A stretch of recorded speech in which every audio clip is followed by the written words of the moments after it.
مجنوں کی خاطر لیلا کی تڑپ۔ ایک شخص تلاش معاش میں نکلا، یعنی روزی کمانے کے لیے سفر میں نکلا۔ ایک خیمہ کے پاس جا پہنچا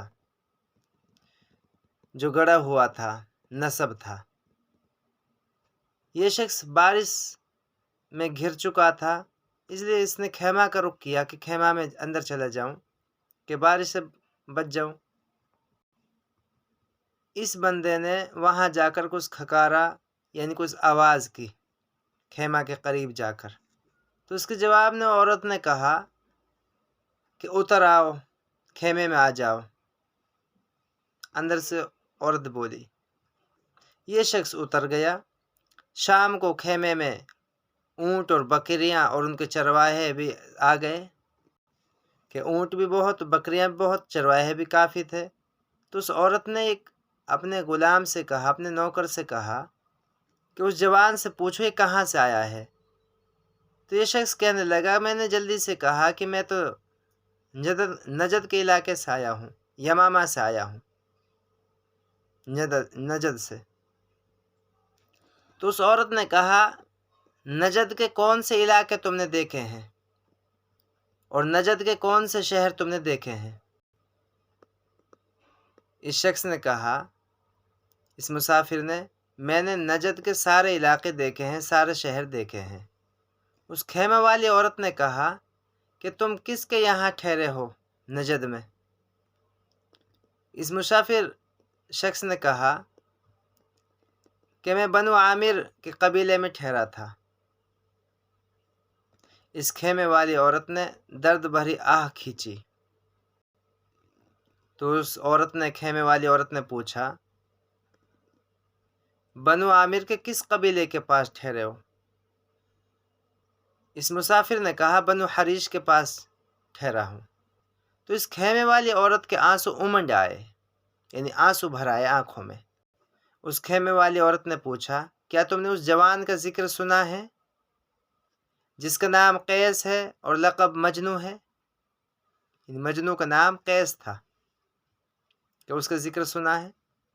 اس مسافر نے کہا اللہ کی قسم میں اس کے والد کے پاس، یعنی اس کے باپ کے پاس ہی مسافر ہوا تھا جیسے آپ کے پاس ہوں، اور میں مجنوں کے پاس یعنی قیس کے پاس بھی گیا تاکہ اس کو دیکھوں کہ مجنوں کا کیا حال ہے۔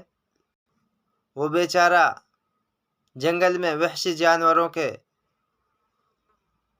ساتھ تھا، پریشان، نہ تو اس کو کچھ عقل تھی نہ کچھ سمجھ۔ پس جب اس کے سامنے لیلا کا ذکر کیا جاتا تو وہ روتا اور اس لیلا کے بارے میں اشعار کہتا۔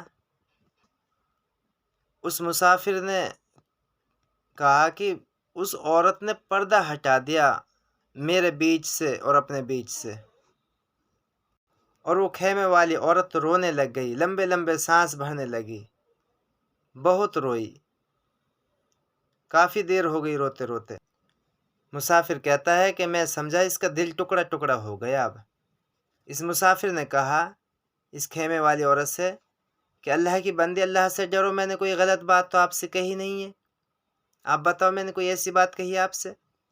لیکن وہ پھر بھی روتی رہی، چلاتی رہی، اور پھر کافی دیر بعد یہ اشعار پڑھے۔ کاش کہ مجھے معلوم ہوتے زمانے کے حوادث بہت ہیں، قیس کا قافلہ تیار ہو کر کب لوٹنے والا ہے، میری جان قربان ہو اس مجنوں پر جس کا قافلہ روانہ نہیں ہو رہا ہے، جس کی اللہ تعالی حفاظت نہ کر وہ ضائع ہو جاتا ہے۔ اس کے بعد وہ پھر رونے لگی حتیٰ کہ غشی چھا گئی۔ جب اس خیمے والی عورت کو افاقہ ہوا تو اس مسافر نے پوچھا اللہ کی بندی تم کون ہو؟ اس نے کہا میں ہی وہ منحوس لیلا ہوں جو اس کی یاری پار نہ کر سکی۔ اس قصے میں بہت ساری باتیں عقل مندوں کے لیے نشانی ہیں۔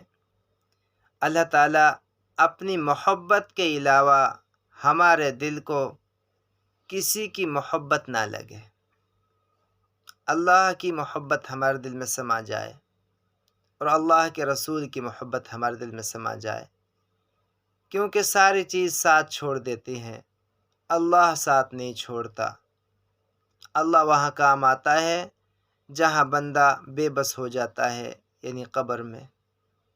قبر سے نکلنے کے بعد پل صراط پر اعمال نامہ پیش ہوتے وقت، حساب ہوتے وقت اللہ وہاں کام آتا ہے۔ اللہ کی جن دلوں میں محبت ہے وہ دل کامیاب ہو گئے۔ اللہ کے علاوہ کسی اور چیز کی محبت ہے، وہ دل ناکام ہو گئے، وہ انسان ناکام ہو گئے۔